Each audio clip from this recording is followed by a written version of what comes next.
So the word weight has a G in it, gravity has a G in it. That is the best way to keep those ideas straight.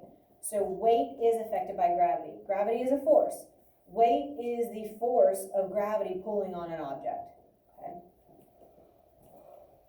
And we will end today with a song. It's one of my favorite songs of the whole year. You guys will like it. It's good. It will stick in your head, which is awesome. So let's just do a couple of practice problems here, because we are at the end of our non-contact forces. So we've had electrical, we've had magnetic, and now we've had gravitational. All of them work through those invisible fields. They're working through non-contact. They all have to have, an appropriate property, right, to experience the force. So not that the force isn't there, but if it doesn't have the appropriate property, then it's not affected. What was our common kind of weird example that I told you to think of when you think of force fields and these invisible non-contact forces? Not exactly. I don't think I ever said that. Kenna? The fart funk. Let's just keep it clean as possible. Fart funk. Okay? Same general idea. Yours is just a little bit more visual and nasty. Okay, the fart funk is bad enough. We know the closer you are to the source, the more intense that smell is, right? So the closer, the more intense. Same thing with all these forces, our gravitational, electrical, and magnetic. You have to be within that region to experience the force. So, like my magnets, right? If I had my north and south, or my north and north, right? They're not going to repel unless they're close enough, right? I can get it to move, but I could do that over here, and it's not doing anything because I'm too far away, right? They're both still having their, like, that same property, but they're not within that field. They're not close enough to exhibit what they're going to do, repel or attract. Yes? What if you are the source? Well, then you're experiencing that fart funk more than anyone. So like, say skunk spray, so the skunk smell spray? Now, they must have, like, something where they're not as affected by it. You know, it doesn't bother them. So they must, I don't know if their sense of smell is really, really, really dull or not very strong, or if they just have something special that kind of counteracts and it doesn't affect them. But yeah, it's not a bad thought. So all of these have that appropriate property. We said for the fart funk, the appropriate property is the sense of smell. So if you are real stuffed up and you can't smell anything because, you know, you're all plugged up, or if you're experiencing COVID symptoms and you lose your sense of smell, you could be walking right through a fart funk and have no idea, right? Everybody else would be like, wah, right? But it won't bother you, right? You don't have that appropriate property. So with the other forces, for let's say electrical, what was that appropriate property? And I think this is the most difficult one to remember. What's the appropriate property that you had to have to experience that electrical force? Braden? Electrons? Part of it, that's half of it. What do you think? An unequal number of electrons and protons? Absolutely. So you were halfway there. It's where you don't have an even number. Maybe you have more protons or maybe you have more electrons. It doesn't matter. Either way, it's an unequal number, meaning that it's charged. So you have too many positives or too many negatives, right?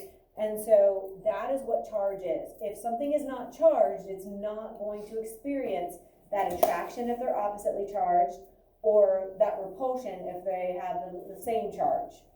Okay, so you have to have charge to experience that electrical force. What was the appropriate property for magnetism? This one was pretty simple. What did it have to be? Electric. Not for magnetic. Wait. Copper. That might be, I get what you're saying, like what are the three things that are typically magnetic, but just in general, had to be made of magnetic material. And you were getting more specific, you were trying to name those magnetic materials, right? So, good. It has to be magnetic to experience a magnetic field. So remember we said my magnet on this side has the appropriate property, it will stick. but my plastic does not have the appropriate property, so it will not stick. Okay, and then what was our final appropriate property? And there's kind of, well, yeah, what's the appropriate property for gravitational forces? So let's have somebody who I've not heard from, even though I appreciate the same people volunteering. What's the appropriate property for gravitational? What did you have to have just because we're all like have some gravitational pull on each other, but for you to experience it and actually feel it, what does something have to have? Somebody that I have not heard from. Gilbert? Gravity? Right. You do have to have gravity. Gravity's happening all around, but what makes an object have a strong gravitational pull? Force field? Well, that gravity is a force field, but what makes something have a strong gravitational force field? So I said a mountain wouldn't count, a tank wouldn't count, even like a whole, state wouldn't count. Magnetic field? Nope, we're talking gravity. You guys are gonna be mad when you get the answer. Have to have this on a big scale.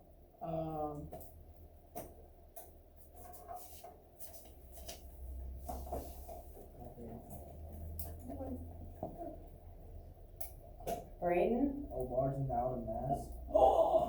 There you go. Must be extremely massive. So a tank isn't big enough. A skyscraper's not big enough. A mountain range isn't big enough. What kind of things have a large enough mass, Kyle? Planet.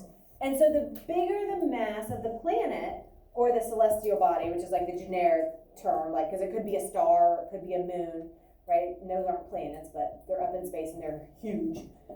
We know that the bigger the planet or celestial body, the more massive, the more gravitational pull it is going to have. So if we look back at this example, I can get there, I passed it once.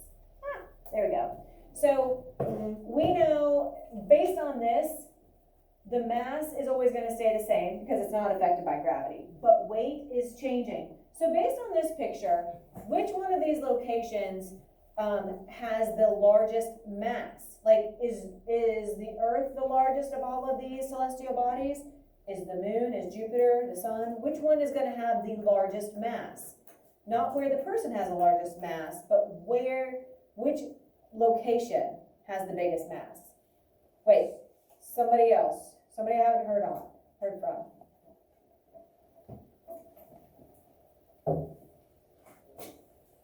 The sun? Why? You're right. Okay, because it's showing that you would have the greatest weight there, then that means it's going to have the largest, the celestial body itself will have the biggest mass. And so sometimes people get a little bit confused because you're like, well, wait a minute, you said mass can't change. Well, we're saying the mass of the location, the mass of the sun, or the mass of Jupiter, the mass of the moon has changed. And that's what's affecting an object's weight that's on that location. So this little stick person that's on the moon or on Jupiter or on the sun. So if we have this giant sun with this huge mass, it's going to have the strongest gravitational pull for everything that's on its surface. Okay, and then the moon is going to be our smallest because this person only has a weight of 23 pounds on the moon compared to 3,900 on the sun, meaning that the moon has a much smaller mass, meaning it's giving it a much smaller gravitational pull. Okay, so let's look at these little review questions. So here is our nucleus in the middle. We know that we have protons and neutrons. What charge do protons have again? Eric, what do you think? What charge do protons have? Positive. Good. And so if we have a positive nucleus and we have negative electrons out here, we have a little bit of an electrical field in every single atom. Because you have a positive and you have a negative, what are those charges going to want to do? Are they going to want to attract? Are they going to want to repel? Marcus? They're gonna want to attract, very good. All right, so this is why it keeps the atom together. So which ring, the inner ring or the outer ring, is going to have the strongest electrical pull? Kenna? The inner is correct. Anybody know why, or why did you pick that one? It's correct. Was it just a gut feel? No, I have it, but I can't try to figure out How to say it? yeah. Anybody want to help her out? Aubrey? It's closer to the middle. Yeah, it's closer to the positive. So these negatives are closer to the positives. So that's going to be a stronger. It's like you're closer to the fart funk source. Good. Okay, so this is slide 30. Because the distance is closer.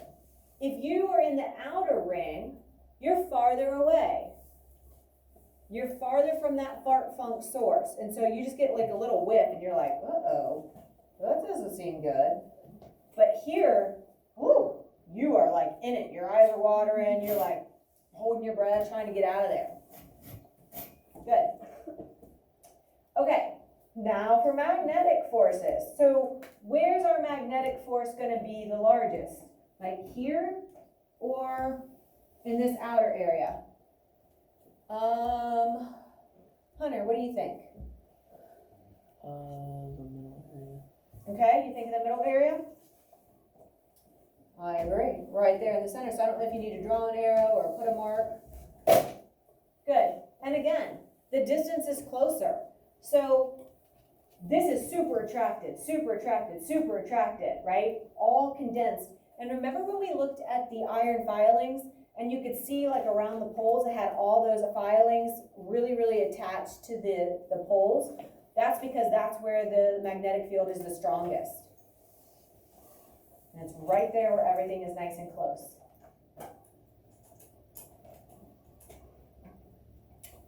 Yeah. Good job, Emma. That's not what we need. So, okay. Let me try using the arrows. I told you, it's been a weird technology day today. Why don't we do it this way? Okay. All right. Oh yeah. I like this. How do you know if an atom is stable? Oh, In this video, we're going to learn about radioactive decay. An atom Thank is you. Okay, let's try this again. All right. So. watching the classroom videos that like the What is going on? I know, probably. So here we have, we're looking at the sun, and then we have all of our planets, okay? So it has, and I don't know why this is already clicked for you, but it's wanting to know where the gravitational force is going to be the largest. Well, it's going to be the planet that's closest to the sun is going to be pulled, right? Because it's so close to the sun, it is actually experiencing the greatest gravitational pull. Now, why is the sun the centralized thing that everything's being pulled to? Gilbert? Absolutely. Look at this. You can't even fit the sun in this picture. You're just fitting like a little sliver of the sun, and like the earth is just barely a dot. That's how massive the sun is compared to all the other planets. So because it has the greatest mass, it has the greatest gravitational pull. Yes? Will the planet the closest to the sun be like melting? No. Would it be close to melting? It would be warmer than we are. So it's like, could you live on it? Can we live on any other planet? Yeah. No. Oxygen. No. No. Maybe you need to read up a little bit on that. Mm-hmm. Yikes. So our gravitational force is largest at Mercury area right here because it's the closest. So out of all the planets, so we're ignoring the sun right now. Out of all the planets, which one do you think is going to have the strongest gravitational pull? Or will that gravitational constant be the largest, David? Jupiter, Why? because it's got the greatest mass. Yeah, we're assuming because it's the biggest that it has the greatest mass. all right? So besides the sun, Jupiter, then Saturn, and then it looks like those two are pretty close, you know, but these two definitely will have the greatest of all of them. Okay, and Jupiter because it is the largest planet.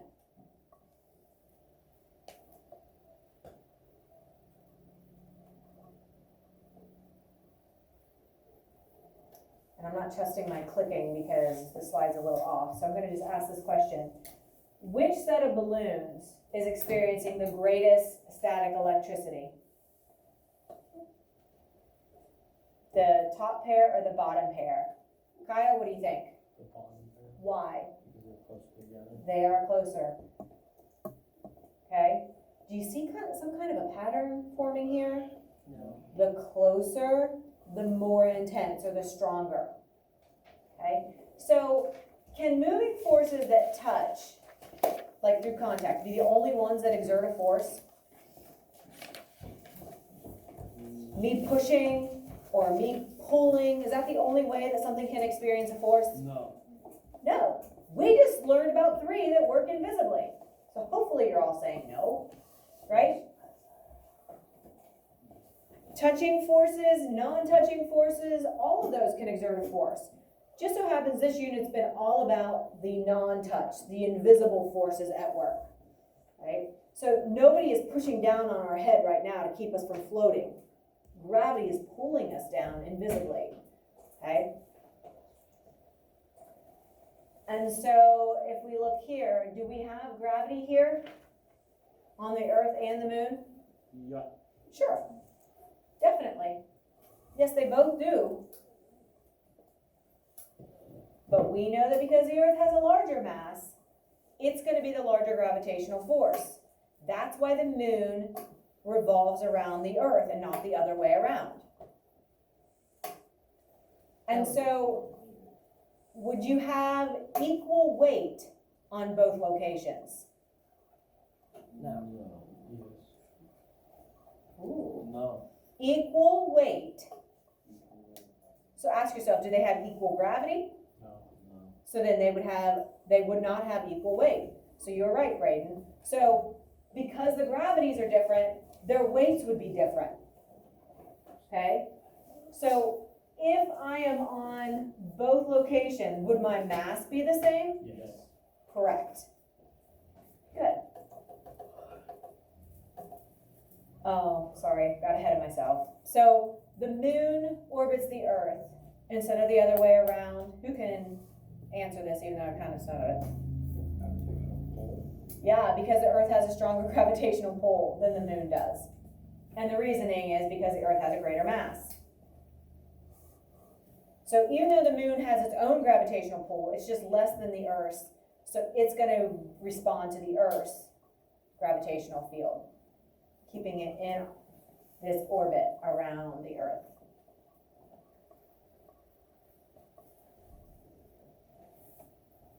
So gravity is a little bit special.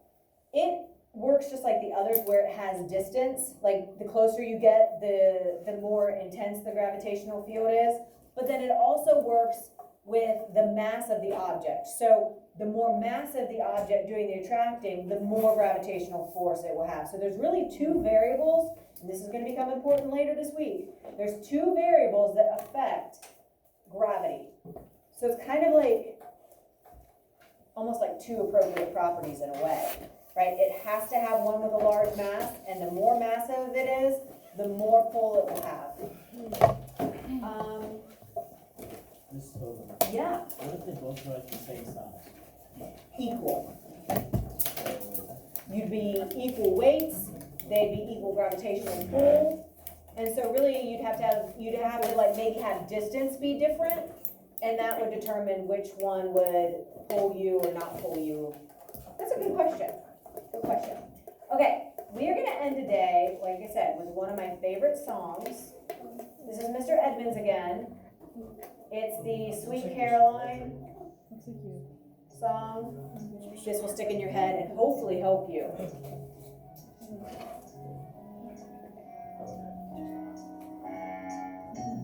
Mass versus weight, Two measures for an object, they're not the same, let's